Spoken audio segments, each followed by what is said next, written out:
সাধু বাবা, আমাদের একটা বাচ্চা হয় না বলে এই বুড়ো বয়সে আমাদের দেখার কেউ নেই। এই নে, এই আপেলটা তোর বউকে খাইয়ে দিলে তোর বউ ইয়াং হয়ে যাবে, তাহলে তোদের বাচ্চা হবে। বুড়ি, এই নাও আপেলটা খাও। আমি ইয়াং হয়ে গেছি। ও বুড়ো আপেলটা ধরো।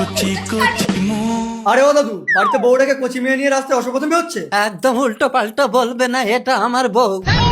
আমাকে পাগল মনে হয়? হ্যালো, এই বুড়োটা তোমার কি হয় গো? না, এই কচি বয়সে বুড়োকে স্বামী বলা যাবে না। আমার কেউ নেই বলে এই বুড়োটা রাস্তায় একা পেয়ে আমার গাল টিপছে। তুমি তবে রে বুড়ো, বাবা, বুড়ো বয়সে চুলকানি। এই চলো, আজ থেকে আমি তোমার স্বামী। চলো হ্যান্ডসাম। ভুলে যেও না। সাধু বাবা, তুমি কি আপেল দিয়েছো? আমার বউ তো ছুরি হয়ে একটা ছড়াকে নিয়ে পালিয়ে গেল। তুইও ওই আপেলটাতে কামড় দিলে ইয়াং হয়ে যাবি। হে আল্লাহ, পবিত্র কোরআন শরীফকে দেখার পরে ভিডিওটিতে লাইক এবং সাবস্ক্রাইব করে দিবে এবং ভিডিওটাকে 10 জনকে শেয়ার করে দিবে। আপনি তাকে পরীক্ষায় পাশ করিয়ে দিয়েন। সবাই কমেন্টে আমিন বলো। আমিও ইয়াং হয়ে যাব। হ্যাঁ, সাধু বাবা, আমি তো সত্যিই ইয়াং হয়ে গেছি। আর এক কামড় দিয়ে দেখি। একই সাধু বাবা, আমি তো বাচ্চা হয়ে গেলাম, মনে হয় আর এক কামড় দিলে বড় হয়ে যাবো, দেখি। বললাম একবারের বেশি।